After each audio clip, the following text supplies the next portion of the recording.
animals. I'm Shelly, and this handsome man is Mr. Smokey. And Smokey and I are super excited to be bringing you a really special read today. This is A Mystery Picnic on Stone Mountain by Renata Moore. And this book is extra special because Renata Moore is an acclaimed author, and she's actually local to Charlotte. And she has generously agreed to donate proceeds from the purchases of this book to animals like Smokey. So when you purchase your own copy of A Mystery Picnic on Stone Mountain, you are helping to save lives like Smokey's and other dogs and cats, right? So Smokey says, if you enjoyed this book, after story time, go log on to the link below in the captions and purchase your own copy of A Mystery Picnic on Stone Mountain. All right, are we ready to get started? Okay, settle in, put your listening ears on. It's story time. A Mystery Picnic on Stone Mountain by Renata Moore. Chapter 1.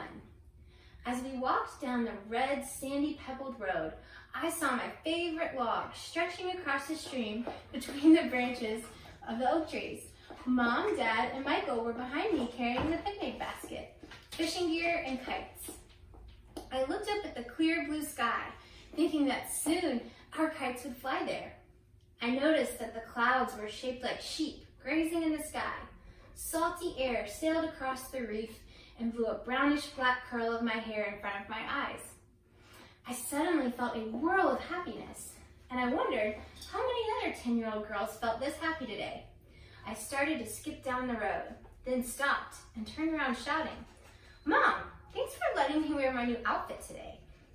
"You're welcome, Olivia," she replied with a laugh. It was a beautiful, warm spring day, so Mom had let me wear my new pink sandals with white bows on the front, my short green pants, and the printed blouse with tiny butterflies all over it that I got for my birthday. I love picnic days when we get together to relax and have lots of fun. Michael and I were never allowed to bring our video games or other electronic devices to these outings. Dad said on picnic days, electronics are off limits. It was actually very nice to leave them at home.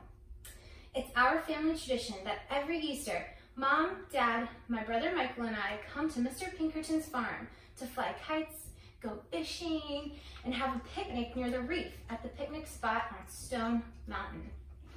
Picnic spot sits at the top of the mountain and has a beautiful panoramic view of the farm. A huge oak tree with its long wing-like branches shades the area. Beneath the oak tree lies that very old log, which had broken off and fallen many years ago. It stretched across a stream below. The log is all scrappy and shredded from age, and people carving into it. But it's comfortable, and it's still my favorite spot where Michael and I can sit. What do you think, Smokes? Look at a picture. You see the log? You see the outfit? You see the flowers? Oh no. All right, chapter 2. From the top of the mountain, we could not see only the lovely view of the farm, but many trees, ponds, streams, and riding trails for the horses. We also saw cows and sheep basking in the warm sunshine. In the distance, beyond the tall brownish-green grass, was the old tomb of Mr. Pinkerton, the man who once owned this farm. Some people claim to have seen his ghost sailing through the trees. Some wonder if it was his ghost or if it was something else. Either way, they all experienced a mysterious, eerie feeling on the mountain. As Mom and Dad started to set up lunch, Michael and I jumped onto the log. I leaned forward and dangled my legs over the stream. Tiny tadpoles and fish darted back and forth among the lily pads, making circles and plopping sounds as they played. I smiled and looked at Michael. He was tossing tiny rocks into the stream.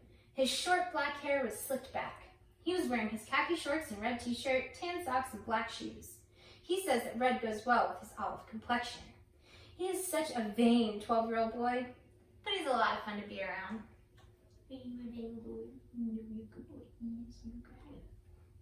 Chapter 3. The wind whistled as it blew gently. I glanced over my shoulder and looked at Mom and Dad. Mom was kneeling on a green picnic blanket as she laid out our lunch. She looked so beautiful in her pretty orange plaid dress and white shoes. Her short, curly brown hair blew softly with the wind. She She opened the big mauve-colored picnic basket, and the sweet aroma of oven-roasted chicken sandwiches, potato salad, fresh fruit, and almond pear pie came swirling in. Dad looked charming in his long-sleeved blue and white striped shirt, long gray pants, and leather sandals. He sat on the ground with his legs crossed. His neat, short black hair shone in the sun, and he whistled a tune as he poured cups of freshly squeezed limeade. He is a master at making that limeade. We dug into our food. Michael and I licked and smacked at our fingers, savoring all the delicious flavors of Mom's cooking. Dad's limeade was perfect to quench our thirst. To complete the meal, our taste buds were generously satisfied with slices of pie and sweet fruit. As we ate and enjoyed the view of the peaceful countryside, we saw a man on a horse coming up the sandy pebbled road. "Who is that?" I asked. "What do you think it might be, Smokes?" Chapter 4. Dad looked in the direction of the man. "I'm not sure," he said. All at once, he recognized the man. It was Frank, Mr. Pinkerton's younger brother. He had inherited the farm when Mr. Pinkerton died. Frank reined in his beautiful dark brown horse marked with white stripes. It snorted and neighed as Frank jumped off and patted him. "Good day, Reese family," he called out in his deep voice. "Another Easter visit to the picnic spot?" he asked. "Hey, Frank." "Yep, another Easter picnic," Dad answered. Frank walked over and sat on the picnic blanket. Dad poured him a cup of limeade. He gulped it down and wiped his mouth on the back of his left hand, then tilted his hat upwards. He looked around, then leaning forward, he said, "I have something to tell you." He started speaking in a low voice as if he didn't want to be overheard. "Something strange has been happening for almost a month now on the farm." He tapped his thumbs worriedly. "And I can't place my hand on what is going on." Mom and Dad became curious. "What's going on?" Dad asked. Frank had a lost, puzzled look on his face as he looked up into the sky and talked. He explained that for several weeks, including that same morning, the eggs that his hens lay have been disappearing along with the grain. And he feeds the chickens and his sheep. "Besides that," he said, "my wife has had a few pieces of her jewelry and feel missing from her jewelry box that sits on her vanity. I've tried hiding it in the barn, watching the hens coop to see who might be removing the eggs, but I haven't seen anyone. My wife and I can't figure out how it is possible for her jewelry to disappear, especially since we haven't had any visitors to our home recently." After a short pause, he stood up to leave. "I'm not sure what is lurking around the mountain. A few visitors have told me that they have seen what appeared to be a ghost going by quickly through the trees and grass, and there is some sort of moaning sound they've heard from time to time. I figure they were only imagining things up there. Anyway, folks, I don't want to frighten you, but I wanted to let you know something strange is going on." What do you think, Smokes? Oh, I think you fit perfectly in that bed. What do you think? Chapter 5. Frank started to mount his horse. "It's a mystery I cannot solve. Well, thanks for the drink. Enjoy your day. And kids, if you can figure out the mystery, let me know." Frank chuckled as he swung into his saddle, waved to us, and rode off. "Well, let's get our fun started before the mystery person attacks us," Mom suggested, and giggled as she shrugged off the story. "Mom's right," replied Dad. "It's time to gear up the fishing lines, and then we can send the kites flying." He started pulling hooks and fish bait out of satchels. Michael leaned over to me and whispered, "How about if we play detectives and try some sleuthing by ourselves and see what we can find out about this mystery?" He had an anxious and excited look. "I'm not sure, Michael," I whispered back, feeling slightly timid. I glanced around the farm and the reef and Stone Mountain. Suddenly, goosebumps rose along the nape of my neck and down my arms and legs as I took in the stillness of the trees and Mr. Pinkerton's tomb sitting in the tall grass. "Come on, don't be a scaredy cat," Michael teased, but in a nice brotherly way. "I'll be there to protect you while we investigate. It'll be like one of those mysteries we're always reading." Michael and I love reading. We have the entire series of the Hardy Boys, Nancy Drew, and Enid Blyton books. I think that's where he got his mysterious, curious mind. "All right," I said with some hesitancy. We told Mom and Dad that we wanted to go and see the cows, sheep, and horses before flying our kites. We didn't enjoy fishing as much as they did. They agreed and told us to be careful as they went on gearing up for fishing. We jumped off the log and ran through the tall brown grass. Michael headed toward Mr. Pinkerton's tomb and I followed. As we got close to it, the hairs on my arms and neck stood up with excitement. I stayed close to Michael as we now approached it so slowly.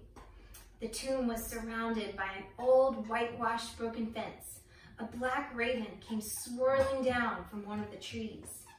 "Squawk!" it cried. It startled me and I fell backwards onto the grass, messing up my new outfit. But I didn't mind because I was going to be a detective, and detectives sometimes get into tough situations. They even get their clothes messy sometimes. Michael helped me up. We climbed the fence and stared at the tomb, reading the epitaph. It read, R.I.P. Fred Pinkerton. Enjoy the picnic spot. Smokey's a little preoccupied to look at the pictures, but... Chapter 6. Michael jumped down and patted his hands to get the dust off. Let's start looking around to see what we can find to help us solve Mr. Frank's mystery. Suddenly, there was a rustle among the tall grasses near the tomb. Then, we saw what looked like a shadow covered with a cape that was dragging along the ground. The shape passed by swiftly. A soft cooing sound came from whatever was under that cape. At first, we stood staring. Then, Michael ran toward it. But in seconds, it disappeared. Do you think it's Mr. Pinkerton's ghost? I whispered shakily. I don't know, but we'll find out, replied Michael. I'm scared, Michael. I clutched my folded arms together tightly around my body. Michael crouched down on both of his knees, his head bent low, and slowly crept toward the tall grass. Then he swiftly jumped. Psst, he spat out, a bit startled. What is it? I cried out. Something spongy and cold just slapped my face, he hollered, wiping the right side of his face as he stood to his feet. Follow me, he instructed, as he took off, running as fast as he could toward the old red barn. I followed as fast as I could. The barn was full of bales of hay and bags of grain. There were several stalls for cows, sheep, and horses. At the back, in a large area against the wall, were the chicken coops. Michael pulled my arm to hurry up as we slouched down behind a bale of hay. Michael, what is going on? I asked. After I felt that cold slap on my face, I saw that creepy shadow thing on through the grass and head for the barn. Let's wait and see if it shows up here, Michael said with one breath. We waited, but nothing happened. Michael, I want to go back to Mom and Dad now, I said. Just a few minutes more, please, he pleaded. I have to find out what this thing is. I was too nervous to answer. I just curled up and looked around the barn, wondering what would happen next. Most of the chickens in their coops were asleep. Except for their shuffling around, the barn was very quiet, and it felt creepy. Suddenly, Michael grabbed my arm. He put his finger to his lips. Shh, don't move, he said in a low whisper. Thank you for the kisses.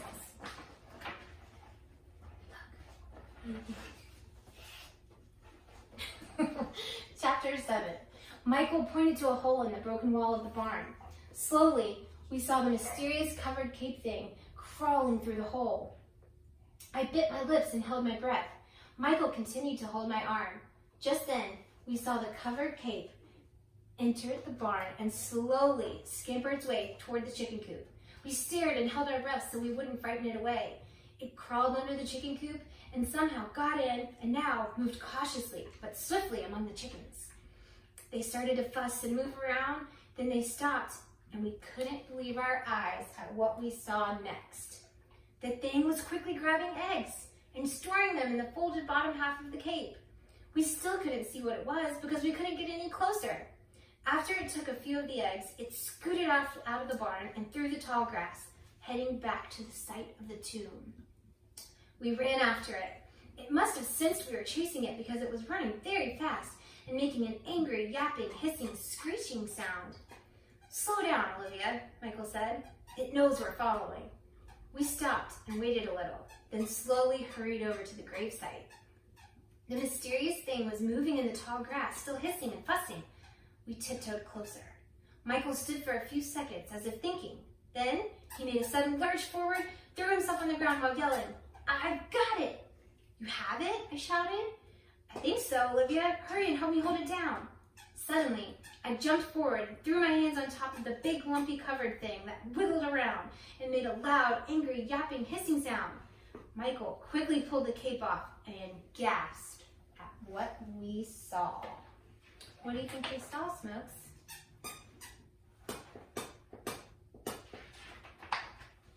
Chapter 8. What do you think they saw? There's a hint. We were astonished to discover a large grayish-brown monkey. It was covered in a mess of broken egg yolks and shells. With big, angry, glossy eyes glaring at us, its lips curled upward. The monkey hissed and shrieked as it dashed off into the tall grass, still making loud, angry sounds until we could no longer hear it. We stood there, gaping in silence, in disbelief. Michael quickly looked to see what it was holding. It was a shawl the monkey had used to cover himself so no one would see him.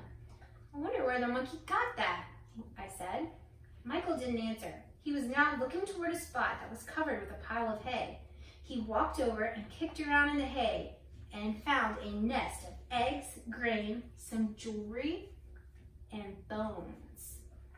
"How is this even possible?" Michael mumbled as he picked up an earring. "And to what do these bones belong?"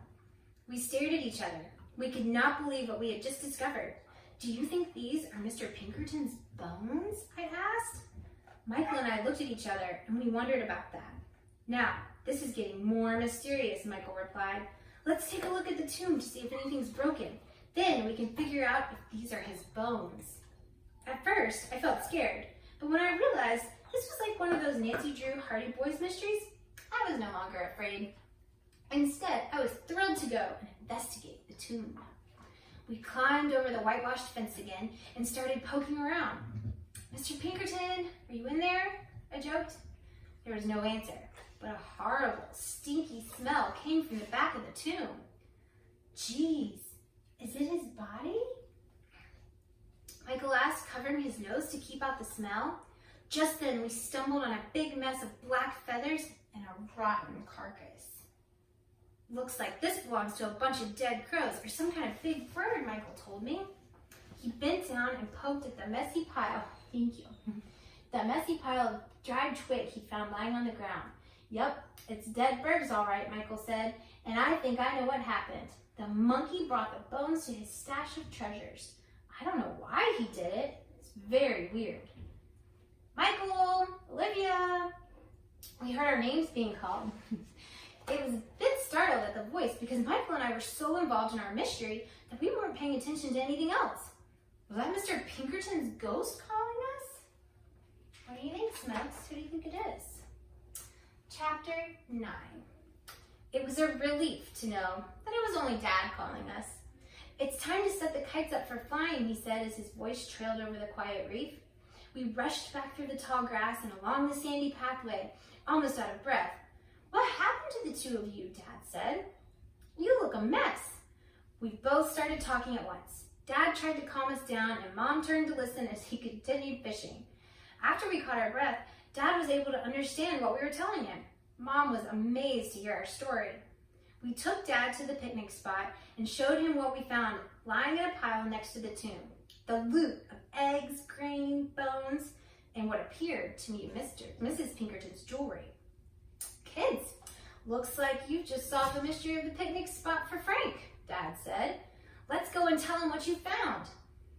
We walked up the sandy pebbled road toward the yellow and white house. Frank was just heading over to the barn to check on his eggs. "Hi folks, what can I do for you?" he asked as we walked toward him. "Frank, I think the kids solved your mystery," Dad replied. "Huh? What?" stuttered Frank. He stood looking at us in bewilderment as he listened to our story. Michael and I talked excitedly and fast until we were almost out of breath. Frank stared at us as if we'd lost our minds. Then he looked up at the sky with squinted eyes and scratched his chin slowly as if in deep thought. Suddenly he exclaimed, "I bet it's Mrs. Murphy's monkey.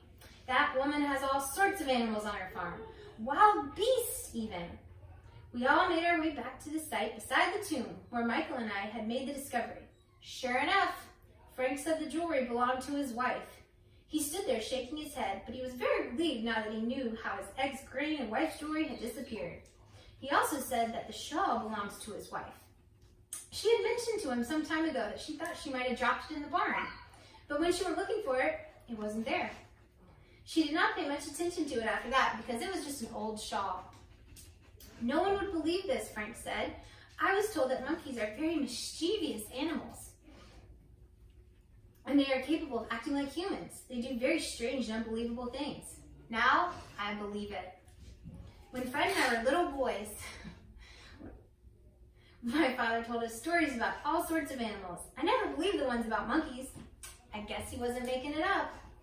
Frank explained the bones in the pile. These are bird bones. Apparently, the monkey took the bones after the crows had feasted on the carcass. It appears that the monkey also took eggs and grain and hid them for his meals. Perhaps Mrs. Murphy does not feed him enough? And because he couldn't eat the jewelry and bird bones, he just kept them in the pile. Those were his added to his collection. Monkeys like to take things and store them. They can figure out what's edible and what's not. Maybe the ghost of those people they saw was not a ghost after all. Perhaps it was this monkey who has been running around all over Stone Mountain.